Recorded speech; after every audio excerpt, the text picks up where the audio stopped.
Hi guys! Welcome back to my channel. So for today's video, tayo ay magkakaroon ng living room setup update. Hindi pa ito yung parang makeover guys. Kasi yung mga binili ko dito is talagang inilagay ko lang and punesto ko lang sila. Yun nga, ipapakita ko ang ating living room setup, saan galing yung mga bagay-bagay. Hindi pa ito yung tour guys kasi kita nyo naman wala pa akong mga dinidikit sa walls. I know na mag-iiba to for the next months. So habang medyo settled in ako sa design, ipapakita ko sa inyo para makita nyo lalo na yung difference pagka talagang i-makeover na natin or maglalagay na tayo sa walls. Dito tayo sa part ng sofa. Isa to guys sa mga una kong binili. Hindi pa ako nakakalipat. Wala pa akong place na pwedeng lipatan. Like hindi ko pa alam na dito ako lilipat sa Tagaytay. Oh my goodness. Oh my. By the way, ito guys ay from Facebook Marketplace. Pinalinis ko sa BCB. Naghanap din ako ng brand new sofa talaga. Ang mahal ng mga ganto kalaking L-shape. Oh, Chichi went down na. Actually guys, kakalist pa lang nung sofa. Kinuha ko na siya. Wait lang, nababother ako doon sa alikabok. Abangan nyo guys kasi i-haul ko to. Tapos ganyan lang. Dun sa old house namin, hindi din ako tumatambay ng sofa. Lagi lang kami sa work table, like sa table namin, study areas. First time ko din namang mag-move out. Okay lang naman sigurong bumili ng sofa. Ang gumagamit ng sofa ay sila Cloud, si Autumn at si Gucci. So kita nyo to, dito na yung bed ni Gucci sa gilid. Wala tayong magagawa, umaakit sila Gucci, sila Cloud. So talagang need ko siya talagang laging linisin. So ang best friend ko ay yung vacuum at itong mini vacuum. Naniniwala talaga ako sa manifestation or pag may view ako or may gusto kong gawin, I try my best na may mabili towards doon sa something na yun. So, kunyari, nung naisipan kong mag-move out na talaga, unti-unti na akong bumibili. Tumambay kayo ng Facebook Marketplace, may mga mura doon. Tapos, meron pa siyang 6 na unan. 2 lang tong nandito ngayon kasi ayoko nang parang crowded yung itsura ng sofa. So, 2 maliit. Yung 4 na malalaki ay unan ko na sa room. Wala pang nakahang sa walls because ayoko pang mag-commit. Puro blank walls, nakaka-tempt silang dikitan, butasan. Pero, alam kong nag-iiba yung style ko kasi ito yung current setup ngayon, current layout, pero yung room na last time na nakita nyo na dineclutter natin, iba na yung layout niya ngayon. Kita nyo in the span of like a month, nag-iiba yung trip ko sa buhay. Hindi muna ako magdidikit. Let's move on sa aking dining area. Ito ay from Facebook Marketplace. Ang kinuha ko is black. Ang cute din ng chairs niya guys. Tapos space saver siya. Ang pinakamaganda dito, ang ganda ng tempered glass niya. Nag-doubt ako kung kukunin ko to. And nung kinuha ko na siya, nagda-doubt pa din ako kasi 4-seater siya. And sila mami na sa Bohol, Tagaytay ang place ko, ang layo namin sa old place. Liit nung chance na may makabisita sa akin. Pero ang daming chairs, nilaban ko pa rin yung idea. Kinuha ko siya, kahit na 4-seater siya and yung 2 seat sa loob ay hindi ko nagagamit. Yan guys, ang apartment nila Cloud. So may mga tigi-isa silang chair dyan, si Cloud and si Autumn. Tapos itong 2 para sa amin ni Lance. By the way guys, I'm living alone. Bumibisita lang si Lance. Gamit na gamit ko naman yung taas ng table. So ang dami kong mag-meal prep guys. Need ko ng lugar kung saan ko ilalagay yung mga glass containers ko. Additional space. So I'm happy sa purchase na to. Itong mga mattings, ang dami nilang colors na available pero black ang kinuha ko. Fruits ko. Nilagay ko dito yung hindi kasya sa ref. Itong parang lagayan from Lazada din. Itong mga coasters. Sobrang nice ng mga coasters na to as you can see. Ito ang aking tissue. Itong holder is from Lazada din. Halos lahat is from Lazada. May parang black thingy dito. Napanood ko sa mga decorating vlogs daw. Kunyari, feeling mo hindi siya nakikita as one. Maglagay ka ng plating or framing sa baba. Tapos magiging parang put together. So, kita nyo, kung wala ito, okay siya tignan. Pero nung may ganito siya, like may parang plating or may little house sila, mas as one sila. So, hindi siya parang gulo-gulo. Tapos parang hindi din gumagalaw ito. Sometimes, nagda-doubt ka sa decision mo. But need mo lang i-push, guys. Sometimes, it really works out. I have my fanny here. Actually, guys, yung black na maliit yung gamit namin. Kaso, si Gucci kasi, bigla na lang nakikipag-unahan sa akin. So, nag-crack yung LEC, like, so ngayon guys, takot na si Gucci sa electric fan. Pag in-adjust ko yung electric fan ito metal na. Yung black kasi is plastic. Hi buds, nakikinig ka? Mommy's talking about you. Andito na tayo sa pinaka-favorite part ko and kung saan ako laging nakaupo. Pinakustomize ko to. May shop akong kinakausap sa Facebook Marketplace. Pinakustomize ko sa kanya itong L-shape na table with, ang tawag sa mga ganito, yung mga butas. Para kunyari may need kang ilagay ng mga wirings. So, magkakaroon tayo ng parang work table makeover ba? Parang okay pa ako sa setup ko. Pero soon, sinabi ko sa kanya is gusto ko na yung legs niya ay makapal. Tapos hindi yung normal legs ng table na isang straight lang. Gusto ko parang pag ganun siya. Hindi ko na pinalagyan ng drawers kasi meron akong trip na drawer na nakita sa Facebook Marketplace. So, pinag-iipunan ko yun, guys. Gusto ko yung drawer na namumove and metal. Nung pinakustomize ko itong table, hindi pa nga ako final na dito lilipat. Bumisita kami dito with measurements ng lahat ng furniture na binili ko and tumumpak yung measurement niya. Tapos akala ko pa nung una, guys, baliktad yung pagka L-shape. Like, mali yung na-analyze ko na L-shape. Like, andito yung mahabang side. Like, paganto. Mali na. Pero hindi. Kahit yung measurement, hindi siya lumagpas sa pinto. May pinto kasi ito papuntang balcony. Meant to be nung kinuha ko and yung idea ko. Maniwala lang kayo sa sarili nyo, guys. It's gonna be fine. Ito ay drying mat for coffee. Pwede siya dito kasi may dish dryer na ako, drainer. So, ginamit ko siya dito. Tapos nag-work siya para hindi ko makaskas yung ibaba. Tamang-tama yung size niya, guys. And then ang aking liquids, coffee, and then meron din akong water. Ready yan. Pag umupo ako, dapat nandyan yung dalawang yan. Itong mga stand, sobrang tagal na nito sa akin, guys. Mga metal sila, kaya durable. Sabi dun sa isa ko napanood na nag-aayos siya ng work table niya. You don't need much sa table mo. Minimize mo lang yung need mo. So, katulad yan, need ko lang neto and yan. Kasi yan lang talagang need. Andito ang aking ballpen, pencil, mga gunting, cutters, cord organizer, ayan, na may butas sa gilid. Tapos itong parang multi-charger thingy. Mayroong footstool. Ito, guys, ay from Facebook Marketplace din. Dalawa ito. Merong isa dun sa loob ng room. Footstool siya para sa sofa. Pero ginagamit ko siya dito sa aking work table kasi gusto ko lagi nakataas yung paa ko. Hinihigaan din to ng cats, trash can since sa old house pa. Tapos meron akong ganito, guys, itong mga storage boxes. Ito ay foldable. Tapos wood yung kanyang lids. Stocks ko for good old. Andyan. Yung mga need ko picturean. Temporary lang itong boxes dito. Kasi nga may gusto akong drawer.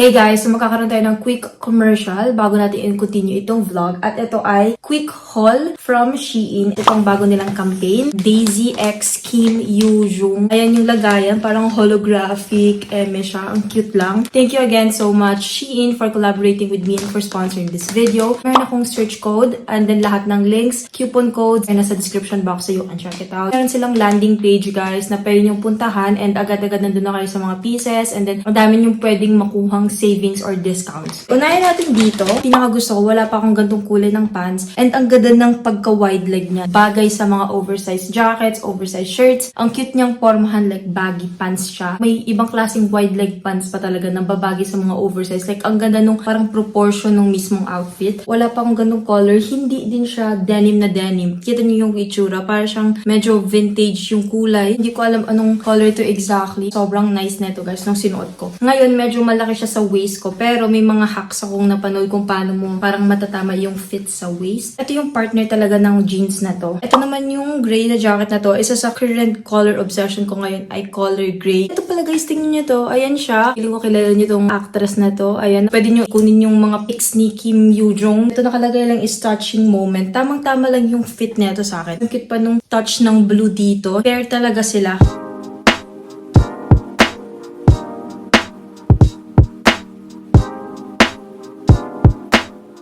Ito na yung second outfit. Pinagsama ko na dito lahat. Unahin natin sa top. Ayan yung first piece and same as nung lahat ng collection niya, may ganyan. Kumikintab-kintab siya. May nakalagay lang sa gilid na favorite. Tapos, wala siyang kasamang panloob. So, may tube naman ako. Or I think naka-close niya atang pinormahan. Pero ayan, may glitter-glitter. Pero hindi siya yung tipong dumidikit sa kamay. Sequence siya, guys, na maliliit. Ito yung skirt. Sinukat ko na siya. Medyo malaki yung fit niya sa akin. Pero small ang kinuha ko. Siguro dapat extra small. But it's okay. Gagawa ko to ng paraan. Mayroon na siyang shorts na kasama. Yung itsura ng ano niya is lace. May tali siya. I-wrap mo to sa waist. Ngayon lang ako nagkaroon nito. I thought na ang ipapadala nila is stockings. Pero gray leggings pala siya. Pang ibaba lang siya. Pero hindi mo siya dapat suotin na pang workout na leggings. Hindi siya ganun. Hindi lang to sa outfit na to masusuot ko. Mapupormahan ko siya sa iba. Lalo na sa mga ibang skirts. Yung dulo niya ay closed. Para siyang socks.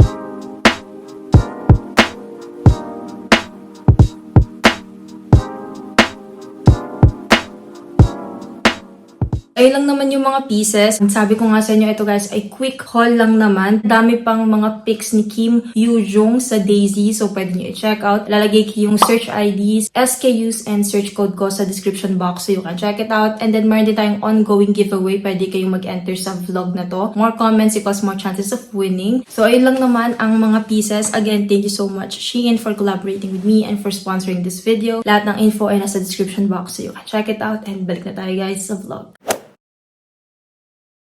So, andito tayo sa aking I don't know corner. Pero, I am so happy sa corner na to. It made sense. Like, para sa akin. Di ko alam kung para sa inyo. Itong table na to, ito talaga ay initially pantry table. Kasi, nandun pa lang ako sa old house, guys. Gumawa na ako ng mini kitchen ko. Actually, may pantry cabinet pa akong pinagawa. Nung una, hindi ko alam kung saan ko siya ilalagay. Tapos, nung nakita ko na wala ngang storage yung aking work table and wala akong ibang cabinet na pwede lagyan ng mga tech stuff ko. Nag-work siya. The best to, guys. Ito ay Ambi Pure Room Refresh. Paubos na siya. Kita nyo ba? Ang bango niya. Ang bango niya talaga. Hindi siya nakakahilo. Usually, nahihilo ako sa mga ganyan. Ito yung area na to. May books ako dito. Nilagay ko tong leaves na hindi natin alam kung saan natin ilalagay last time nandyan na siya. So, ito, random tech accessories. Next time na, guys, siguro sa condo tour ko ipapakita yung super detailed. Itong basket, sa Lazada ko dito nabili. Tapos, meron siyang wooden handle. Puro laman yan ay tech. Tapos, nandito naman ang makeup bag ko. Meron akong 2 large storage boxes dito sa baba. Yung isa, puro important files like mga needed documents.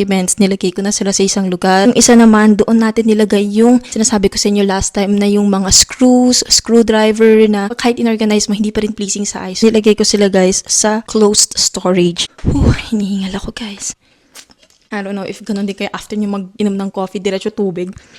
Parang ginagawa mong chaser yung tubig. Gumawa ng pantry table na to pala, guys. Hindi ko alam kung pantry table pa rin tawag dito or talagang random table lang. Ang gumawa na ito is same shop nung pinaggawan ko ng table ko. Metal ito, guys, ha. Hindi yan kahoy, metal. Tapos inano din namin itong tabular, yung spaces, yung kapal. Lahat yan ay pinag-usapan namin. Kasi, guys, maarte ako. Hindi ako bumili ng mga plastic na mga ganito. Minake sure ko na yung bibiling ko ay pang matagalan. Ito ang aking chair. Dati pa tong cushion. Memory foam siya. Hanggang ngayon okay pa din siya. And yung chair, yung ergonomic chair. Ito ang aking get dressed with me reels area. Mirror. Pinakita ko na sa inyo to before. Gusto ko sana to ilagay sa loob ng room. Itong curtains, ito, guys, ay from Lazada din. Ito yung sheer na curtains. Actually, may gagawin akong hack tungkol dito para maging okay yung taas. Pero sa susunod na sigurong vlog, sobrang haba niya, which means na nadudugyutan yung pinakadulo. Kasi alam niyo naman, may mga pets ako. So, next time, ipapa-repair ko yun. Like, tamang-tama lang yung length. Tapos, tamang-tama lang din yung pagka-shear niya. Pumapasok pa rin yung ilaw. Extendable din yung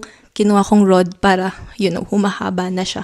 Hindi ako magkamali. Kaka-install lang neto ni Lance, guys. I am so happy. Tinutulungan ako ni Lance sa pagkabit ng mga anek-anek. Magnetic screen. And hindi siya eyesore kasi white lang siya. Iaakyat mo lang to ng ganyan kasi magnetic nga. Tapos pwede ko nang i-open yung windows like all day. May black version neto pero ayoko nga parang evident na may screen. Ginawa ko siyang white. Parang nagbi-blend lang siya sa bintana talaga. Gising na si Autumn. First one na gising. Tignan niyo yung main light ko. Ito ang recently kakakabit lang namin and regalo yan sa akin ni Lance, guys. Mayroon akong dalawang pinagpipilian na main light. Yung isa is galing sa IKEA, tapos yung isa naman is etong galing sa Lazada and mas mura yung sa Lazada and mas trip ko talaga siya. Yung sa IKEA kasi black yun, tapos parang nahihila mo, tapos nag-iiba yung frame nung mismong bilog. Lahat kasi dito is mostly black, like dark na.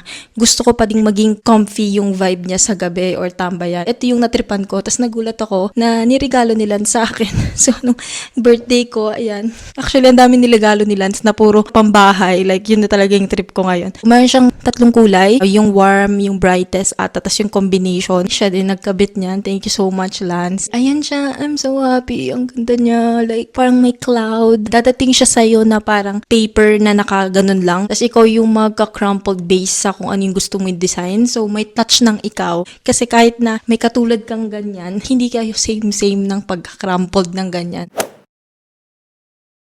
May share ako sa inyo. Ito ang aking mga pang-to-do list. Kasi ako, nag-stop na akong magsulat sa iPad. Feeling ko, hindi siya satisfying para sa akin na natatapos ko yung mga task ko. Bumalik ako sa pagsusulat. And since graduate na ako, hindi ako masyado nagsusulat. Alam niyo ako, sa nanonood talaga ng vlogs ko, may mga planners ako. Kunyari, may mga ginagawa ka before na biglang hindi mo na gusto. Parang hindi siya nagsaspark ng something sa'yo. It's never too late to change and go back sa kung ano yung ginagawa mo before. So, akala ko dati, want ko lang lagi sa iPad. Like, like iPad notes, like mag-highlight, ganyan. Parang hindi na siya nag-work for me. Bumili ako sa Papel Melroti. Online ko lang siya binili though.